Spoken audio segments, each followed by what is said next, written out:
Part 5. Now let's talk about what you think about the film. If you're happy with it, if you're not, blah, blah, blah, blah. There's a lot of stuff that I would change. Yeah. Again. Yeah.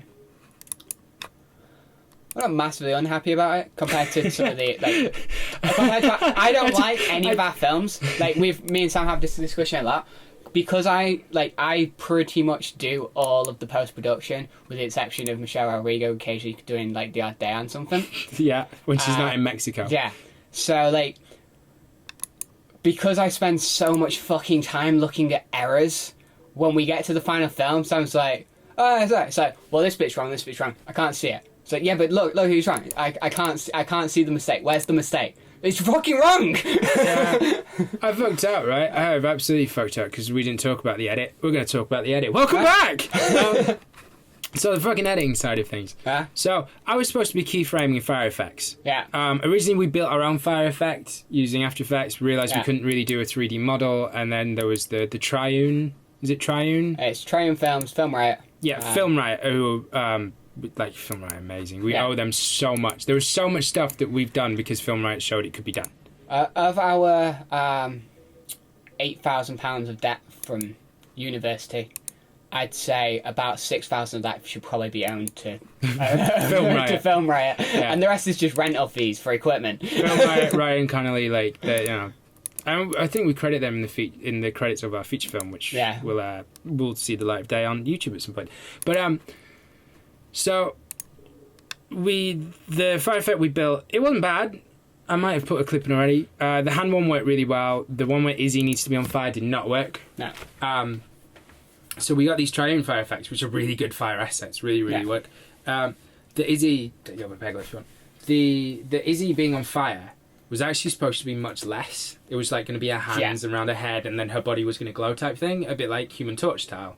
But then as it went on, it was like clear. Actually, it's easier and better to just have fire exploding out of her, the whole thing. And we did talk about she makes flames, manipulates them in shapes and stuff. So I was like, that really fucking works. And then I remember telling you, like, keep the effect on longer, because you had it like Izzy and then the spray starts and then it's gone, and I was like, no, keep the tertiary aspects of the shot, keep those fire effects, fade them out. The effect that it works, but it definitely isn't as effective as I thought it was going to be, but it also might just be it's not as effective, not necessarily the effect, but it's just not that effective. It's the eyes, you know, the banging of the eyes, like it just doesn't. It's cool, but it just doesn't quite pull off. There's two problems with the eyes. One is it doesn't match the eyes later in the film, because later on I figured out a much better way to do it, but that way does not work in that clip. Yeah. And the second part is that there wasn't good timing. Like how the acting is. Yeah, we did it. It wasn't like that acting. It's not like a thing for Izzy. Like that blocking of the acting wasn't planned to have an eye thing. It was just at some point we're going to have an eye glow. Yeah. It might be around that area. Yeah. But it wasn't like planned out to be like, this is where an eye glow is going to happen. Izzy was given no instruction to slow down or do a bang on a certain mark or any beats or any of that. No. So it was just like, we assumed we just fit one in. It seemed simple, make an eye glow. But then it was like, we did it quick, didn't fucking fit. We did it long, it didn't fucking fit. No. So it still doesn't quite fit for me. No. I don't notice it being different than the other one, but that might be because her face is covered in fucking flames at that point. So I'm like, and then that's it really. There weren't any other real effects. There was just a couple of issues with sound. Yeah, I'm sure there's still issues with sound. Yeah, the sound. The weakest part of our filmmaking is sound. Yeah. It still is. We're working on it, and we want to get a sound mixer in. That's like someone we want to find, is someone who can work on sound, and like when there's budgets, absolutely, I'll fucking pay that person top dollar wage if they just tell me how much it is to afford for the big projects. For a small YouTube project like this, that kind of cost wasn't worth it. I think the sound's a lot stronger than some of our other films, but that isn't necessarily. The sound's getting better. Slowly we're getting there. Through. Slowly we're starting to understand dynamics. Like one thing, like I mentioned to you, like the other day when we were finishing this up, like for people that know about sound, this is going to sound stupid, and for people that don't know about sound, the fact that this is wrong is going to sound stupid. I only found out the other day that 12 decibels is not double 6 decibels. Yeah. That you would think that 12 would be double 6, but in sound that's not the case. That's not how shit works. So yeah, like the amount of times that like I've basically when I plus 6 to get it to go louder, when I then minus 6, that doesn't go back to how it was before. That's now different. Yeah. So I have no idea how you balance that properly. Yeah. We had an issue, which was it was too quiet.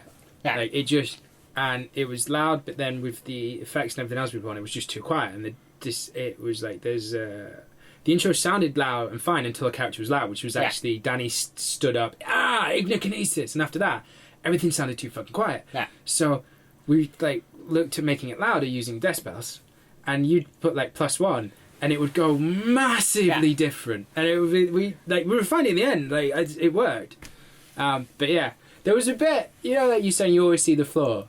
There was a bit where you were like, "There's a flaw with one of Danny's audios, but I don't know when." No, it's not Danny's audio. Right, at some point in the film, I think it actually is multiple times. Due to bumps and whatnot, I've removed all the audio. Yeah, like there is no audio; it's complete dead sound. But I don't know where it is, so it can't be that bad. Yeah. Like, there is a bit. If you look for it, I'm sure it's there, but I can't tell you which bit it is, so it's fine. Oh, you've got flippers when you click. Okay. What does that mean? Click. Oh, okay. And you flip it. So it's like, it's... Pinball! I didn't flip! Might be left. Is it left click does both? I don't know. I'll find out. Do right click and left click. Yeah, left click does both. Okay. But yeah, anyway. There's a couple of things with the audio where like the room tone seems to pop out, or there's like a little change in the room tone, which is down to the fucking room. And down to dynamics, like different. Obviously, when we're closer to actors, it's louder. So when you match that sound, the room tone's going to be slightly louder on some than others. There are a couple of bits later on where I notice it, but to be honest, like, it's not. Like, it's not something I'm saying should be there, but it's not a deal breaker, hopefully. And if people are like, oh, I love that film, like, acting's great, effects great, story's great, but the fucking room tone popped in and out a couple of times, and that's their main criticism, I'm okay with that. Yeah. That's something I'm going to work on and look at, but at the same time, like, that means that film isn't too bad, you know?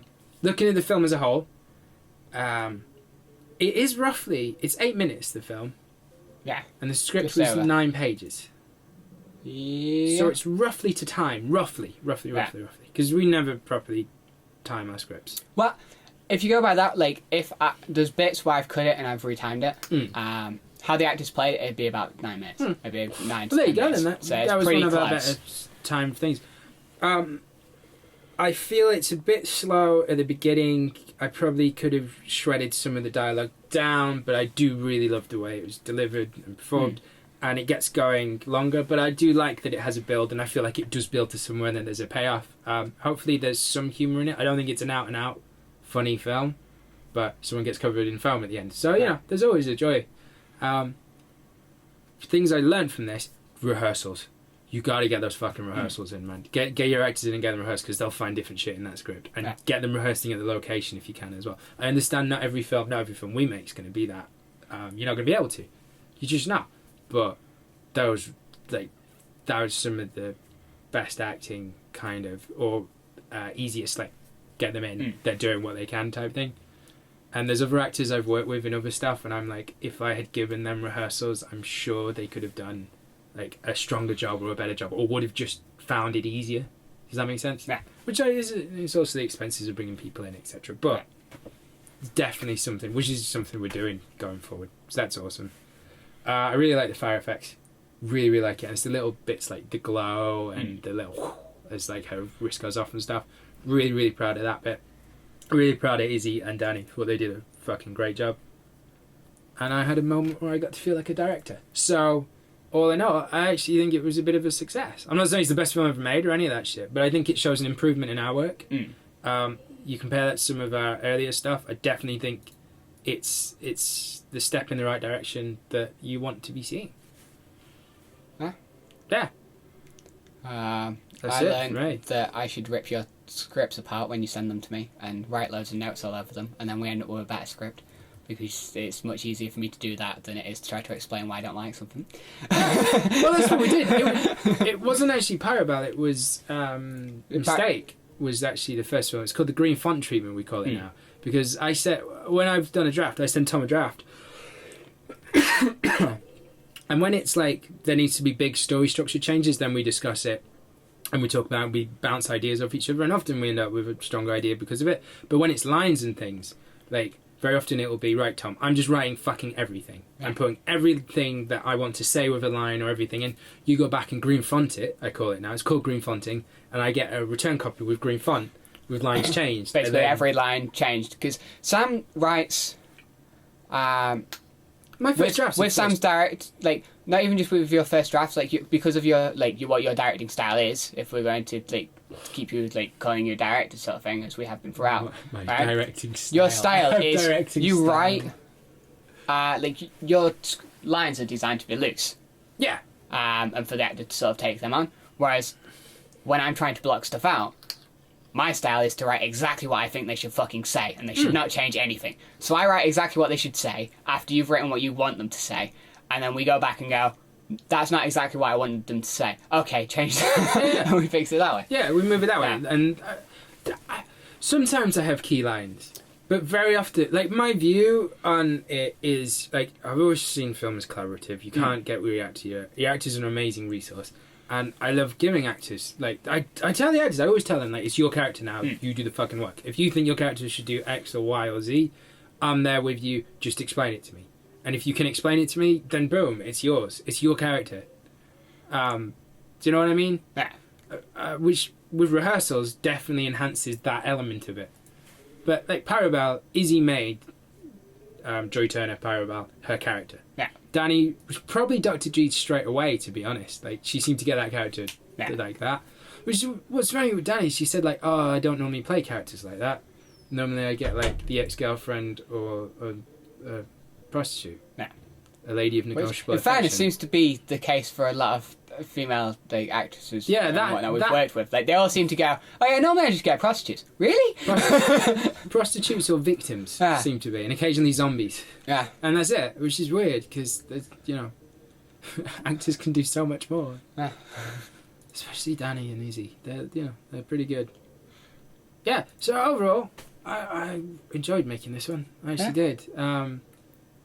The editing went actually smoother than I thought it was going to. I thought there'd be a lot of months of keyframing and fire. Didn't end up being that. Yeah, a lot of that's down to, like, the change that I made in the fire. Yeah.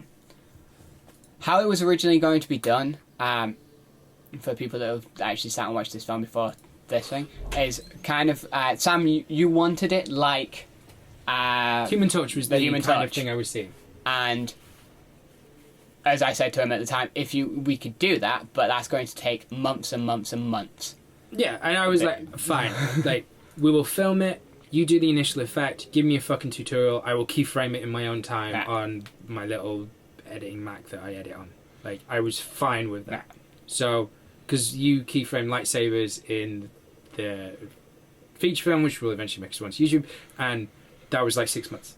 And you didn't want another 6 months, and I was fine with that. It was 3 months for that, but then we had another effect, and then there was a scene where I went frame by frame and blurred out sections of it after explaining it as still images. Yeah. Because the focus was off, and that destroyed the scene. Yeah. Like, it was off enough to destroy the scene. Yeah. So I thought editing was going to take longer, but it didn't. It went really smooth. Yeah. There was a lot of, like... What I like about our editing is it's very much like you do a cut and then I come in and then I just move lines around, or I just move little performances around. With this one, like, I'd taken all the raw footage, so I'd watched all our raw shots, so I knew that's a good performance for this line, that's good. So I was able to say, like, I think Izzy's performance is here, I want more of Izzy's face or more of Danny at this point. Which I just tweak. At that point, I'm just tweaking little things. And then sometimes my tweaks don't work. Sometimes they're spot on. There was one, I can't remember what it was, but it was some line, and you were like, yeah, that works much better. Good call on that. Yeah. I was like, damn fucking right. I can't remember what line it was. Praise. But basically, I'd cut it based on the shots. Like, the shots compared, the other line matched up much better as sort of like an editor, like what the action's happening and stuff. But then putting it in, the other line in, how it played, it sound like performance-wise, it was so much better that it was worth the effort to then move the other shots around after to fit that in and force that line in. And like, because I'm the editor and it's me that has to do all the random shit, like, there's times where I'm like, no, this line's good enough. And like, you were very much, no, this line is much better. Like, if you can get this, just please try to get this line to work. And then after I did it, I was like, yeah, okay, fair play. Yeah. Which is, again, it's part of that collaborative process. Like, you edit the scripts, I tweak the edit, boom. We work throughout. It isn't just one person leads and the other one supports. At whatever point of the film we're doing. And then Michelle Rodrigo comes in and just... screams and beats you. Screams, beats, and comes off heroin. But anyway, so that was that. If I'm going to leave, if you've listened to the end, I don't know if this is in parts or what. Depends what time it is. I don't know how long it's taken and the different shots and stuff.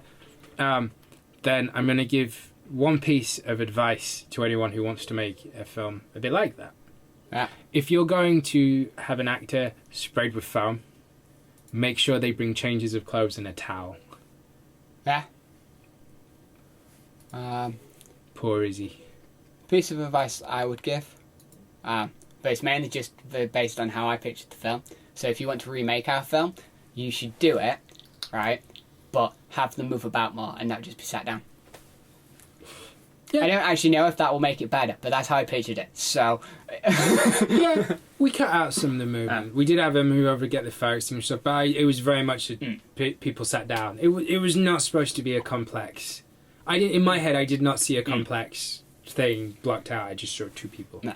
Especially with Anti-Hero, which when that comes out, that will be much more complex. Hopefully, brilliantly so. It's possible that when you eventually that comes out, if you see this before, it's possible that we're completely wrong with that, and that we've had to simplify it so much that it's really fucking dull and rubbish.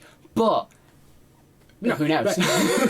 If Anti-Hero ends up dull and rubbish, it is not for lack of fucking trying. Because we have blocked out so much good action and so much. That's such a cool, different film for us to make. Whether we do a good job, we're going to be better filmmakers for making that. And I feel a better filmmaker for making this. And that's what you want to be. You want to come out of a film happy with what you made, or satisfied with what you made. I'm happy. I'd say you're more satisfied. As satisfied as you can be.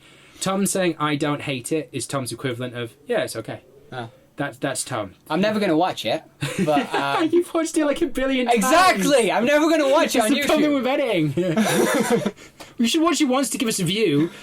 No, I'll put it on in the background. I'll mute it and I'll like it. Yeah, there we go. Just like all our films. Yeah, so that's it. Thank you for listening. I hope there was some interest or help or anything. If anyone has any questions or anything about any of the film, you can ask. Just comment. Just get in touch. Even if you have questions, if something this gets big, we'll make a video with it. If you just have questions about being a fucking poor ass filmmaker that makes no money in the UK that doesn't have the budget for anything and doesn't have connections or anything useful to get films made easier. Or you're looking for 1,000 film-related uses for gaffer tape. We are the people to contact, motherfuckers. Right. Well, thanks for watching. Peggle's awesome. Yeah. Bye.